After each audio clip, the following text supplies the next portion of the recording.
Thank you for coming to listen for a moment. This is called Can't Have Passover Without Easter. So, starting with Easter, we're going to make this quick. Originally worshipped in Sumer under the name Inanna, and later by the Akkadians, Babylonians, and the Assyrians under the name Easter. She was also known as the Queen of Heaven.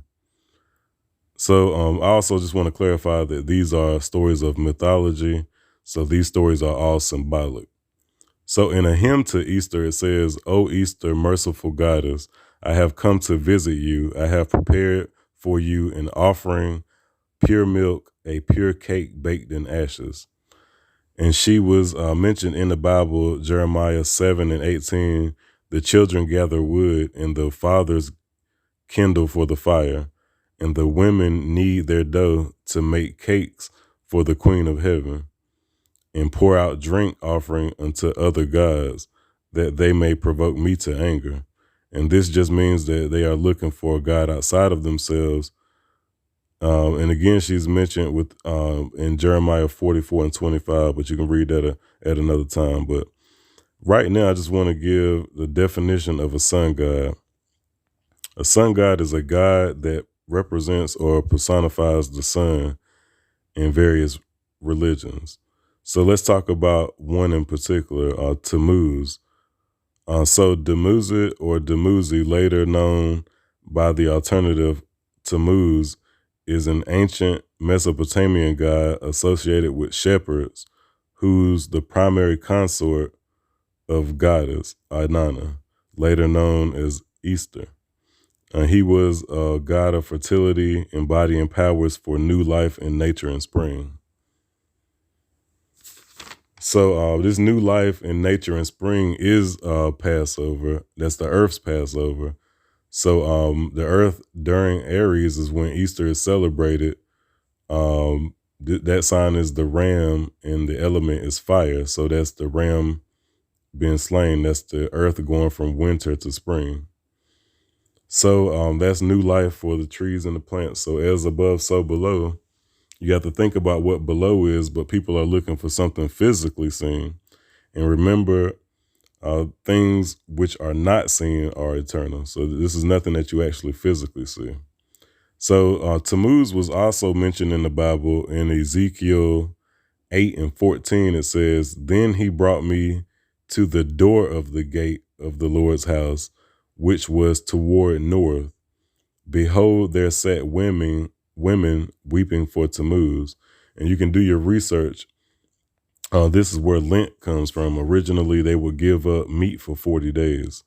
So to better understand these mythology stories, please take a look at Allegory and Parables on my channel. But for the time, I don't want to get too deep into the mythology stories to keep it nice and short, but we'll definitely maybe do a part 2 to add more detail about these stories. So in some stories, Easter is shown as the mother and the wife of Tammuz. Tammuz is the sun god, which represents the sun and the solar plexus inside of you, that energy. So Easter represents the spirit that dwells in the sun god. Same as Jesus is a power and an energy that is inside of us. So that's why Jesus is the Son of God, and also referred to as the light of the world. And then later he's also referred to as the bridegroom. So Tammuz and Jesus, both shepherds and both resurrected, and they are symbols of Passover inside of us. So let's take a look at a mythology story called The Descent of Easter to the Underworld. And these are the stories that predate Jesus. These are the dark sayings of the old. Psalms 78:2, it says, "I will open my mouth in a parable.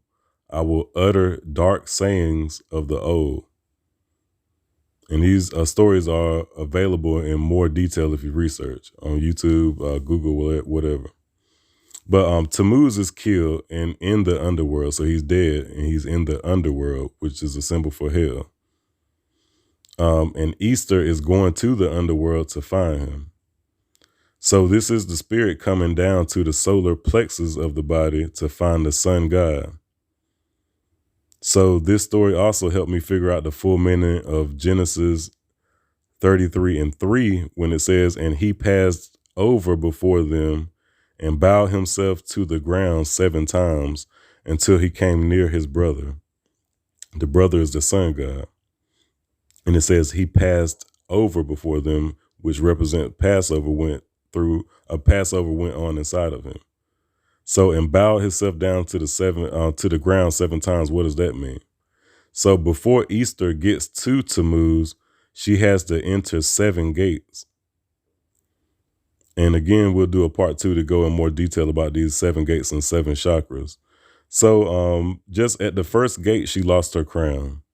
At the second gate, she lost her earrings. At the third gate, she lost her necklace.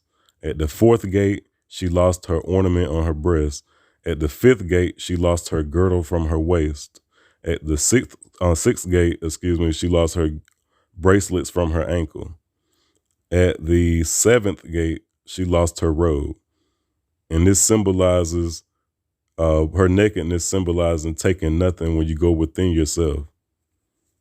This symbolizes the power of meditation over time, taking no thought to God. And that's why Jesus said, who by taking thought can add 1 cubit into his stature.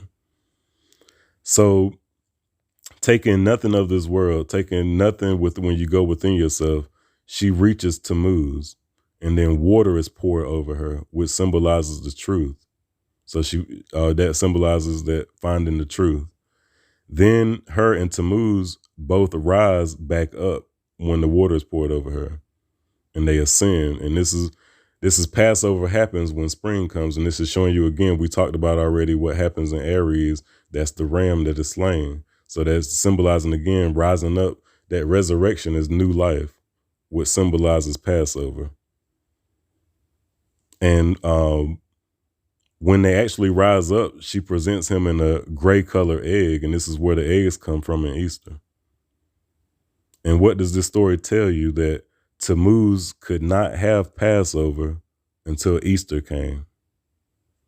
So again, this resurrection is new life. This resurrection is rising back up those 7 gates, rising back up the 7 chakras. That's why in Revelation 5:1, it says, and I saw in the right hand of him who sat on the throne a book written within, and on the backside sealed with 7 seals. This is why Jesus says in John 14:20, at that day ye shall know that I am in my Father, ye in me, and I in you. In Romans 8, it says, but if the same spirit of him that raised up Christ from the dead dwell in you, he that raised up Christ from the dead shall also quicken your mortal bodies by his spirit that dwelleth in you. And I want to leave you with this, but also I'll take a closer look inside the temple. It goes into great detail. Part 1 and 2 and 3 will come soon. So again, that resurrection is new life, and that's Passover. The Christ energy does reside in you. In 2 Corinthians, it says, therefore, if any man be in Christ, he is a new creature. Old things are passed away. Behold, all things are become new. So old things are passed away is Passover, and you won't have Passover until Easter comes. Happy Easter.